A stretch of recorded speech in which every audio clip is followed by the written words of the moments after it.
Assalamualaikum warahmatullahi wabarakatuh. Salam sang sejati. Selagi diri masih merasakan dan memandang akan adanya wujud diri kita sendiri,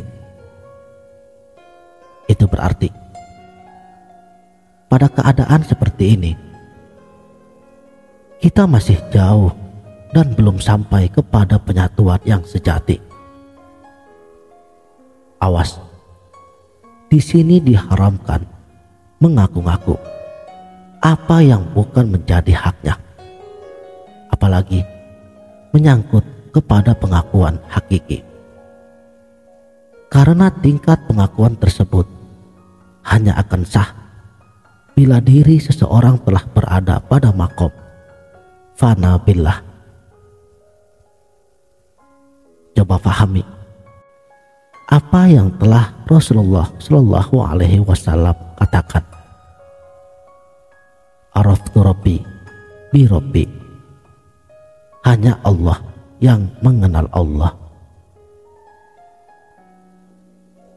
Jadi yang mengakui Allah adalah diri Allah sendiri. Yang mengakui Ana al-Haq itu pun hanya diri Allah sendiri. Dan sahnya ungkapan tersebut apabila diri kita telah fana dan bako kepada hakikat zatullah semata. Inilah hakikat yang sebenarnya. Karena penyatuan hakikat ini bukan berarti kita dan Tuhan itu bersatu pada tempat yang sama. Mustahil. Dan mana mungkin dua hal yang berbeda menduduki pada tempat yang sama. Ini tidak mungkin terjadi dan tak akan pernah terjadi sampai kapanpun. Jadi selagi diri wujudmu masih ada, kamu, saya, dia dan mereka hanya perlu diam. Karena penyatuan dari segi hakikat yang dimaksudkan di sini adalah diri seorang insan itu telah memandang akan segala yang wujud ini adalah kenyataan daripada azali Tuhan itu sendiri. La maujudu illallah. Tanggalkan segala bentuk keakuan diri untuk menyatakan kewujudan Tuhan secara menyeluruh. Inilah yang dikehendaki. Esakan aku, esakan aku. Jadi sudah seharusnya bagi kita untuk memahaminya dalam arti kata yang sebenarnya.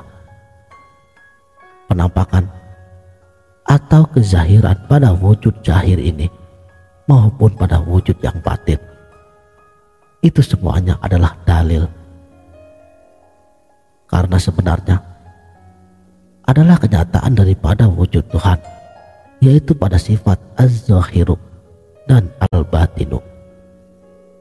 Karena wujud itu hanya satu, yaitu zatullah, dan yang selain daripadanya adalah kenyataan daripada wujudnya sendiri. Wal awalu wal akhiru wal zahiru wal batinu. Dialah yang awal dan yang akhir, yang zahir maupun yang batin. Seperti tubuh, hati, nyawa dan rahasia, semua milik Allah. Tubuh kita ini disebut dengan af'al Allah. Nyawa pada kita ini disebut dengan sifat Allah. Hati pada kita ini disebut dengan asma Allah. Dan rahasia pada diri kita ini disebut dengan zat Allah. Dari keseluruhannya yang merangkumi amanah diri rahasianya yang tercantum di dalam perjanjian suci manusia sebagai khalifah Allah. Buka surat Al-Ahzab ayat 72. Jadi, penyatuan ini adalah penyatuan yang hakiki. Bukan bersatu kita dan Tuhan itu tidak akan mungkin. Yang sebenarnya, ialah Tuhan itulah yang wujud. Dan diri kita ini hanya sebatas nama bagi sifat-sifat kewujudannya. Sang Aku adalah esa dari keesaan Tuhan. Ia dinamakan sifat yang ternyatakan daripada alam zatnya. Setelah nyatanya Aku yang sejati, maka zat itu telah goib di dalam sirku. Kini, yang dilihat dan yang dirasa itu adalah sifat daripada kenyataan zatnya sendiri. Maka tidak ada pencampuran di dalam hal penyatuan ini.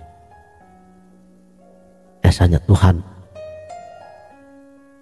menyatakan dirinya umpama bayangan pada cermin.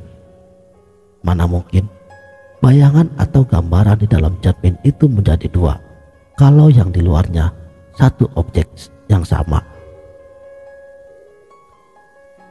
Perjalanan seorang sufi dalam melakukan penyatuan dengan mengadakan pengakuan dan penyaksian yang hakiki pada hakikat diri Aku sejati, yaitu Tuhan, hadrat ilahilah yang meleburkan keakuan makhluknya pada pemahaman Aku yang hakiki. Inilah tauhid namanya. Jadi pahamilah bahwa tauhid ini bukan aku mengaku aku ini Tuhan, tetapi aku mengatakan bahwa aku ini wujud yang menyatakan wujudnya Allah. Tanpaku tidak akan nampak wujudnya, karena Akulah yang menyatakannya. Dalam hadis kursi dijelaskan, kata Allah, Aku adalah perbendaharaan yang tersembunyi. Aku ingin dikenal, maka itu Aku menciptakan makhluk, agar denganku mereka mengenalku. Sekianlah. Mudah-mudahan video singkat ini dapat bermanfaat. Wabillahi taufiq wal hidayah. Wassalamualaikum warahmatullahi wabarakatuh.